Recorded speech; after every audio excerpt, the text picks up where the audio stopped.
Delhi blast से जुड़ी हुई ये बड़ी खबर। सूत्रों के मुताबिक आतंकियों के निशाने पर धर्मनगरी अयोध्या और धर्मनगरी वाराणसी भी थी। यहाँ के धार्मिक स्थल भी आतंकियों के टारगेट पर थे। आतंकी अयोध्या में भी विस्फोट करने की फिराक में थे।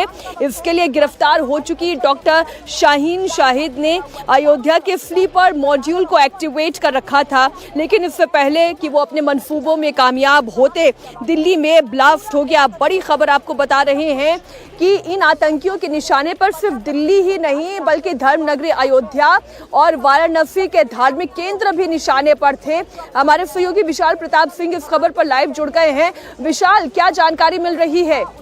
देखिए मीनाक्षी, जो सूत्र हमको बता रहे हैं वो इन्फॉर्मेशन अपने आप में बहुत बड़ी भी है और संवेदनशील भी है, क्योंकि दिल्ली में लाल किला के बाहर जिस तरीके से ब्लास्ट होता है, इन्वेस्टिगेशन उसका किया जा रहा है। यूपी एटीएस भी ब्लास्ट साइट पर गई थी और यूपी की जो तमाम सुरक्षा एजेंसीज हैं, जिसमें एसटीएफ शामिल है, एटीएस शामिल है और तमाम अफसर इस पूरे मामले में दिल्ली पुलिस के साथ लगातार संपर्क में हैं, जम्मू कश्मीर पुलिस के साथ लगातार संपर्क में है। और उनको ये जानकारी मिली है कि गिरफ्तार की गई डॉक्टर शाहीन का संपर्क चूंकि लखनऊ में था, उसका लखनऊ में घर भी हुआ करता था और आतंकी इस बात की फिराक में थे कि कोई उनके पास मॉड्यूल में इस तरीके का इंसान हो, कोई इस तरीके का मॉड्यूल हो, कोई इस तरीके का स्लीपर सेल हो जो अयोध्या और वाराणसी में चला जाए, वहां जाकर के उनके लिए रेकी कर ले। और सबसे इंपॉर्टेंट बात यह है कि उसके पास मोबाइल फोन ऐसा हो जहां से उसकी लोकेशंस को ट्रेस ना किया जा सके। यानी कि अगर किसी को अयोध्या जाना है, वाराणसी जाना है, तो कम से कम वो किसी भी इस्तेमाल में अपने जो स्मार्टफोन होता है उसका इस्तेमाल ना कर सके। और इसको लेकर के डॉक्टर शाहीन ने बताया जाता है कि बाकायदा अयोध्या में अपने जो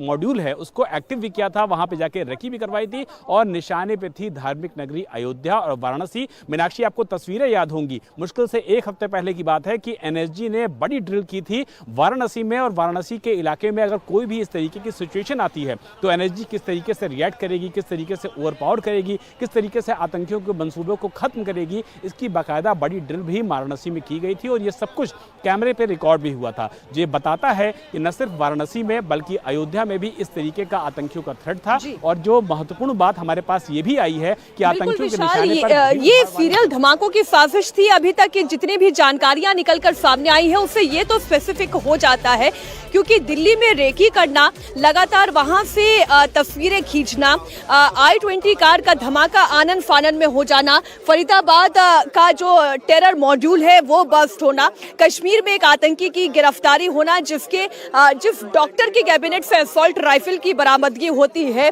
दिल्ली के इस धमाके से जुड़े हुए जितने तार हैं वो आतंकियों से जुड़ते हैं और ये आतंकी बॉर्डर पार से जुड़ते हैं। ये जो सफेद कपड़ा इस वक्त आप देख रहे हैं चारों तरफ से कवर किया हुआ, ये वही क्षेत्र है जहां पर ये ब्लास्ट हुआ था। और अभी अभी हमारे आंखों के सामने एनआईए की टीम यहां पर पहुंची है। आपको जानकारी दे दें, जो जांच टीम है, 10 सदस्यीय जांच टीम का गठन कर दिया गया है, जिसमें अधिकारी जो है इस वक्त आपको वहां पर दिखाई दे रहे हैं। सबूतों को जुटाने का सिलसिला लगातार जिस वक्त ये ब्लास्ट हुआ, यानी कि 10 तारीख की शाम से लेकर आज सुबह तक, वो लगातार इन सीक्वेंस स्टैंडर्ड ऑपरेटिंग प्रोटोकॉल के तहत किया जा रहा है। और जो सबूत कल एकत्रित किए गए, कल दोपहर 3 बजे जब एनआईए की टीम यहां से सबूत एकत्रित करके निकल रही थी तो उनके अंदर जो I-20 कार ब्लास्ट हुई उसके मेटल, उसके पुर्जे, आसपास के इलाके से जुड़े हुए एविडेंसेस कलेक्ट किए गए, जो ये बताने के लिए काफी थे। कुमार, हमारे सहयोगी जुड़े हुए हैं। कुमार, ये एविडेंसेस बताने के लिए काफी थे कि किसी तरीके का बारूद नहीं था, ये कोई RDX नहीं था, ये कोई IT नहीं थी, इस जगह पे कोई गहरा गड्ढा नहीं हुआ, ना हवा में विस्फोटक यानी कि उस बारूद के RDX जैसे बारूद के कोई कण यहाँ पर महसूस किए जा सकते थे।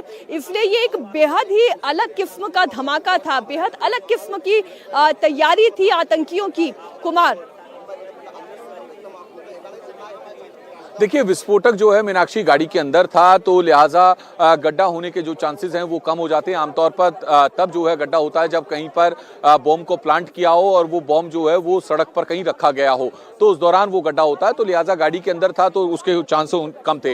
लेकिन अब इस पूरे मामले की जो जांच है वो एनआईए देख रही है। 10 सदस्यीय जो टीम है वो एनआईए की तरफ से गठित कर दी गई है। इस टीम को जो लीड है वो ADG रैंक के अधिकारी करेंगे, जिनका नाम है विजय साखरे। और इस 10 अधिकारियों की टीम में 1 आईजी, 2 डीआईजी, 3 एसएसपी और बाकी डीएसपी रैंक के अधिकारी होंगे जो इस पूरे मामले की अब जो है जांच करेंगे। तो फिलहाल अब जो जांच है वो तेज होगी, इसको जो है इंश्योर किया जा रहा है। साथ ही साथ जो तमाम जो टॉप ऑफिशियल्स हैं जो दूसरी जांच एजेंसियों के, चाहे वो एनआईए हो, आईबी हो या फिर दिल्ली पुलिस हो, ये कोऑर्डिनेशन मीटिंग कर रहे हैं ताकि कोऑर्डिनेट किया जा सके एक दूसरी के एजेंसीज के अधिकारियों को कि कौन किस दिशा में काम करेगा, किस एंगल को लेकर जो है इन्वेस्टिगेट करेगा, ताकि कोई भी इन्वेस्टिगेशन का एंगल जो है पुलिस या फिर जांच एजेंसियों से ना छूटे। जी।